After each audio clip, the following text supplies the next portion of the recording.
نشان کو مٹانا چاہتے ہیں، مٹتا نہیں۔ تو علی کی ماں جب اندر گئی، کعبہ بھی ایسا کعبہ ہے جس کا کوئی روشن دان بھی نہیں ہے۔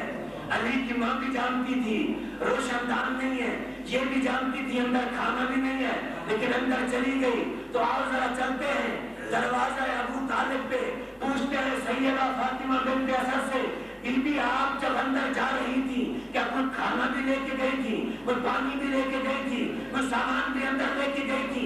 تو بی بی کی آواز آئی کہ خبردار، مجھے بلایا اس نے کہا وہ کھانا وہ لاتا، میں کیوں لے جاتا؟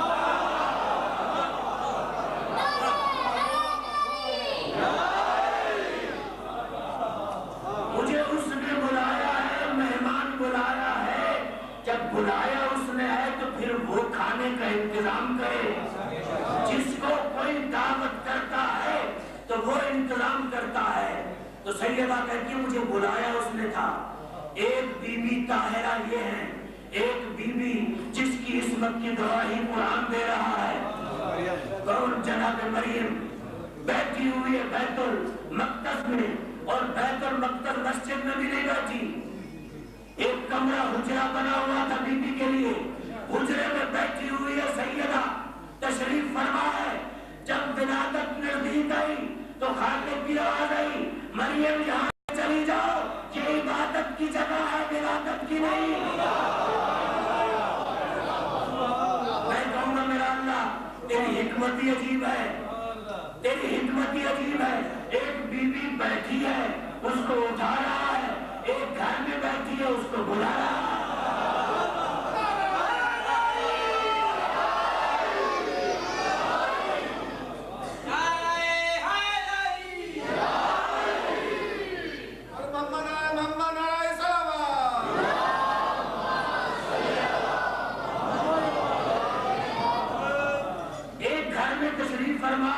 بلا رہا ہے، ایک بیٹھی ہے اس کو بھیج رہا ہے۔ تو آواز قدرت آئے گی، میں یہی تو دنیا والوں کو بتلانا چاہتا تھا کہ اس میں اور اس میں فرق یہ ہے کہ اس کا بیٹا اس کے بیٹے کے پیچھے نماز پڑھے گا۔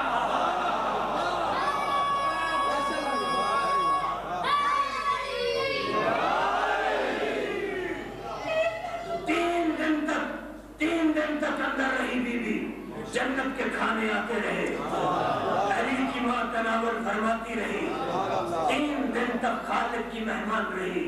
آؤ دنیا کے کسی محرک سے چیلنج کر رہا ہوں، پوچھو کہ 3 دن کے بعد کسی نے جا کے اندر کعبۃ اللہ کو دھویا ہو؟ کسی نے نہیں دکھا سکتے کہ کوئی وہاں گیا ہو کعبہ کو پاک کرنے کے لیے۔ اللہ نے کہا خبردار، جب یہ آتے ہیں تو دائیں ہوتے ہیں۔ بلکہ یوں کہوں استاد علماء سرکار کو ملت فرمایا کرتے تھے، بلکہ یوں کہوں ان کی آمد کی وجہ سے کعبہ بتوں سے پاک ہو گیا۔ ان کی آمد کی وجہ سے کعبہ بتوں سے پاک ہو گیا۔ پہلے بت پڑے ہوئے تھے، ان کی آمد کی وجہ سے وہ پاک ہو گیا۔ تو ایک جملہ آپ کو اگر تکلیف نہ ہو تو میں آپ سے یہ وعدہ دوں گا، جس طرح آپ نے یہ سنا تو یہ میرے مولا کا پیغام ہے، اس کو بھی اسی طرح سنیں گے۔ مولا کا ہم سے ایک تقاضا بھی ہے، میرے مولا کا تقاضا یہ ہے کہ میں وہ ہوں جو ہر رات 1000 رکعت نماز پڑھتا ہوں۔ علی جب عبادت میں ہوتا تھا، ایک دن علی ابن ابی طالب عبادت میں تھے تو جناب سیدہ کو ابو درداء ایک صحابی ہے میرے مولا کا، جا کے کہتا ہے بی بی میں نے ایک عجیب خبر لے کے آیا ہوں، علی کو ایک عجیب حالت میں دیکھا ہے۔ فاطمہ نے دیکھ کر کہا ابو درداء وہ خبر کون سی ہے، کیسے دیکھا ہے؟ کہا بی بی میری زبان کام نہیں کر رہی۔ کہا بتا تو صحیح۔ کہا بی بی میں فلاں جگہ پہ گیا ہوں، علی مصلی عبادت میں سجدے میں ہے، پتہ ایسے چلتا ہے کہ میرے مولا کا انتقال ہو گیا ہے۔ سیدہ نے کہا خبردار علی جب اللہ سے گفتگو کرتا ہے تو پھر اس کا ہو جاتا ہے. علی کی دنیا سے توجہ ہٹ جاتی ہے. علی پھر اللہ سے گفتگو کرتا ہے. جب کسی متعصب مولوی نے اپنی تفسیر میں لکھا کہ لوگ شیعہ کہتے ہیں علی نے نماز کی حالت میں زکات دے دی، کوئی میرے موضوع سے جملہ نہیں ہے متصل، لیکن آپ کے مزاج کو دیکھ کر نماز کا تذکرہ آ گیا تو جملہ کہنا چاہتا ہوں نماز کے ثواب کے لیے. اس نے لکھا کہ علی نے جب زکات انگوٹھی دے دی تو فعل کثیر کیا، علی کی نماز کہاں گئی؟ تو اس کو جواب علامہ طباطبائی نے دیا. اس نے علامہ طباطبائی نے فرمایا خبردار، علی اس طرف متوجہ نہیں تھا، علی خالق سے باتیں کر رہا تھا. اللہ نے کہا علی تیرے نبی کی مسجد میں سائل آیا ہے، انگوٹھی دے دو.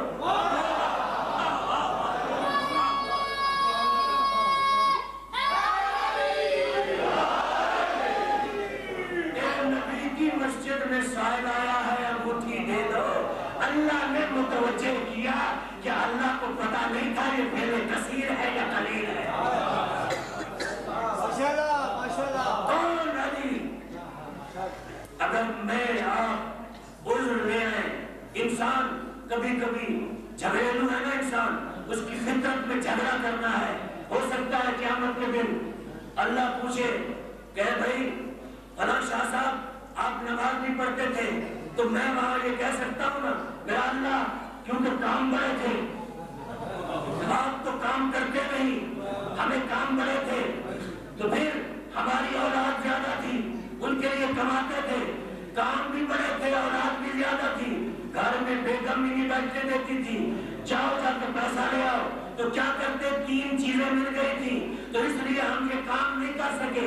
اگر آپ کی اولاد ہوتی، خالق سے کہے گا اگر آپ کے پاس کام کرنا ہوتا، آپ کی بیوی ہوتی، تو پھر میں آپ سے پوچھتا کہ نماز کیسے پڑھی جاتی ہے، تو اس وقت خالق سنو گے کیا جواب دے گا؟ خالق کی آواز آئے گی خبردار، میرے پاس ایسی مثالیں بھی موجود ہیں. خالق فرمائے گا جبرائیل جاؤ میرے علی کو لے کے آؤ، جاؤ میرے علی کو لے کے آؤ. علی جب تشریف لائیں گے خالق فرمائے گا یا علی بتا، تیری بیوی بھی تھی، تیرے بچے بھی تھے، تو 1000 رکعت نماز بھی پڑھتا تھا، یہودی کے بعد میں کام بھی کرتا تھا.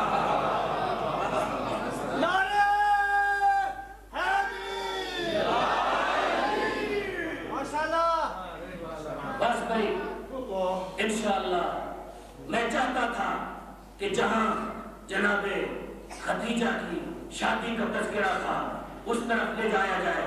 سب چیزیں کیونکہ آپس میں ملی ہوئی ہیں اور ٹائم بھی باقی 4 راتیں رہ گئی ہیں، تھوڑا رہ گیا ہے. تمام مکی حالات تو میں پڑھ نہیں سکتا، تمام صحابہ کا تذکرہ کر نہیں سکتا، اہل بیت کی فردوں کا تذکرہ ہوگا. تو آج یہیں پہ اس کو چھوڑ کے انشاءاللہ کل پھر یہیں سے آگے چلیں گے کہ علی کی ماں 3 دن کے بعد باہر آئی کیسے. تو آج مجھے حکم ہوا تھا کسی اور چیز کا، لیکن حاجی صاحب نے مجھے کہا آپ اپنی مرضی سے مسائل پڑھیں. میرا جی چاہتا ہے کہ ایک جملہ جناب مسلم کے بارے میں اور پھر اس شہزادے کی شہادت پڑھوں جس کو کربلا میں 13 سال ہوئے تھے. کون مسلم ہے؟ ابھی آپ میرے بھائی ذاکر سے سن رہے تھے. میں ایک جملہ پڑھوں گا. جب مسلم کو دھوکے سے گرفتار کر کے ابن زیاد کے دربار میں لایا گیا، عبید اللہ ابن زیاد کے، تو عبید اللہ نے دیکھ کر کہا مسلم نے میرے اوپر سلام نہیں کیا. مسلم نے آواز دی، دیکھ کر فرمایا عبید اللہ اس کائنات میں اگر کوئی امیر ہے تو میرا حسین ہے.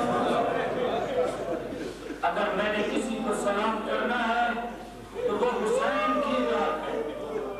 وہی مسلم نے کھڑے ہو کے مومنوں سنو گے، کھڑے ہو کے مکہ کی طرف منہ کر کے مسلم نے کہا السلام علیکم یا ابا عبداللہ، آقا حسین غلام کا سلام ہو۔ سنو کہ جملہ، حسین وہاں کرسی پہ بیٹھے ہوئے تھے، حسین وہیں کھڑے ہو کے کہتے ہیں وعلیکم السلام، میرا بھی سلام ہو۔ جب سلام کا جواب دیا سیدہ زینب نے بازو پکڑا، بھیا یہ کس کو سلام کر رہے ہو؟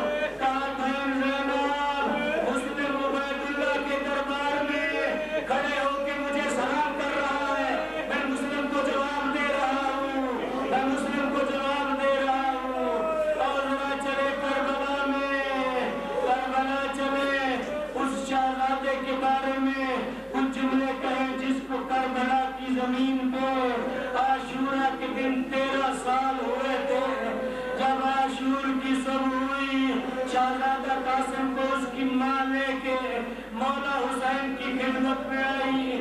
مولا حسین نے کہا عباس، عباس میرے بڑے بھائی حسن کی بیوی آ رہی ہے، عباس جاؤ کرسی لے کے آؤ۔ ارے کرسی لائی گئی، میں کہوں گا آج تو حسین بستا ہے، آج حسین بس رہا ہے، آج کرسی لائی جا رہی ہے، میں کہوں گا عصر عاشور، کاش کوئی ہوتا جو زینب کے لیے آ کے کرسی لاتا۔ ارے زینب بیٹھتی، عباس کرسی لائے، عباس کرسی لائے، زوجہ حسن بیٹھی، دیکھ کر میرے مولا سے کہا حسین، حسین کئی مرتبہ میرا بیٹا آیا ہے، تو نے اجازت نہیں دی۔ حسین یہ ایک تعویذ ہے جو حسن نے دیا تھا، جب حسین نے کھولا پڑھا تو لکھا ہوا تھا حسین بھیا جب مشکل وقت آ جائے یہ میری طرف سے قربانی ہے، میرے بیٹے حسن کو، میرے بیٹے قاسم کو کربلا کے میدان میں بھیج دینا۔ ارے جب حسین نے پڑھا، جتنا بہادر تھا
کو تو یہاں بیٹھے رو رہے ہیں، حسین کے 13 سال کے جوان کو قاسم کو رو رہے ہیں، اے اللہ ان کی جوانی کو محفوظ فرما، اے اللہ ان کی عزت کو اضافہ فرما، اے اللہ بیویاں جو پردے میں سیدہ ام سلمہ کو گلسا دے رہی ہے، سیدہ زینب کو گلسا دے رہی ہے، اے اللہ ان کے پردوں کی حفاظت فرما، میرا مالک تجھے واسطہ ہے اپنی عزت و عظمت کا، حاجی صاحبان کی سعی کو اپنی بارگاہ میں منظور مقبول فرما، میرا مالک حاجی صاحبان کے مرحومین کو جوار رحمت کو جگہ عطا فرما، میرا مالک تجھے واسطہ ہے اپنی عزت و عظمت کا اس امام بارگاہ کو تظہور قام آل محمد کا بدل فرما، میرا مالک ان کے مؤسسین جو موجود ہیں ان کی توفیقات خیر میں اضافہ فرما، مرحومین کو جوار رحمت میں جگہ عطا فرما، میرا مالک ہم سب کے مرحومین کو جوار رحمت میں جگہ عطا فرما،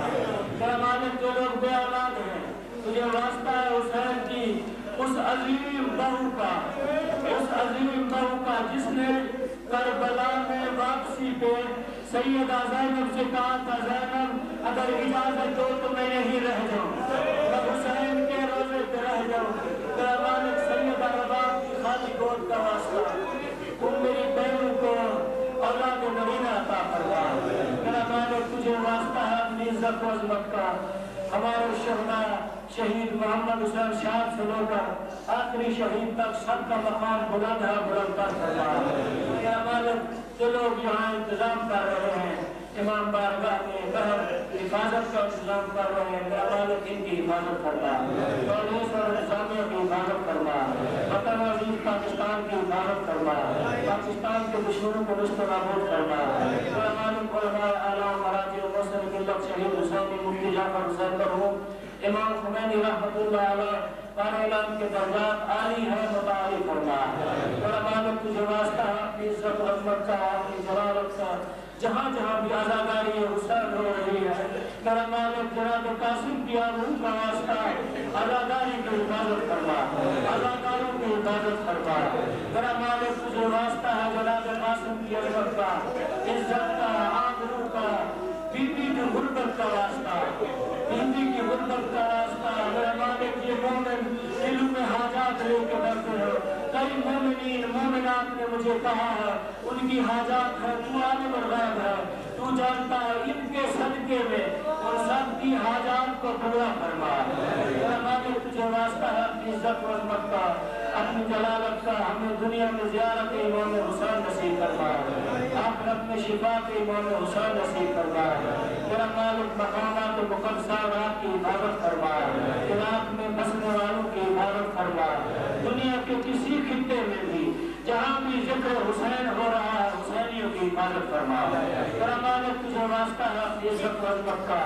جو لوگ دہشت گردی کرتے ہیں، میرا مالک اگر قابل ہدایت ہے تو ہدایت فرما، ورنہ نشت و نابود فرما، ان کے بڑوں کو نشت و نابود فرما، ان کے بنانے والوں کو نشت و نابود فرما، ان کے مدد کرنے والوں کو نشت و نابود فرما، میرا مالک تجھے واسطہ ہے اپنی عزت و عظمت کا جو لوگ بھی اپنے ذہن میں یزیدی فکر رکھتے ہیں، میرا مالک اگر وہ قابل ہدایت ہے تو ہدایت فرما، اگر قابل ہدایت نہیں تو ان کو دنیا سے اٹھا لے، میرا مالک تجھے واسطہ ہے اپنی عزت و عظمت کا سیدہ کی آبرو کا واسطہ سیدہ کے بیٹے یوسف زہرا امام مہدی کا ظہور جلد فرما، ہم سب کو امام کے امان و انصار میں سے قرار دے، بار الہ امام کو ہم سے خوش و راضی فرما، بار الہ ہمارے گھروں کو اس قابل بنا امام زمانہ ہمارے گھروں میں آ سکے، اور اللہ تجھے واسطہ ہے اپنی عزت و عظمت کا اپنی جلالت کا اپنے مقام والا کا اپنی بزرگی کا سوائے اپنی ذات کے ہمیں کسی کا محتاج نہ بنا،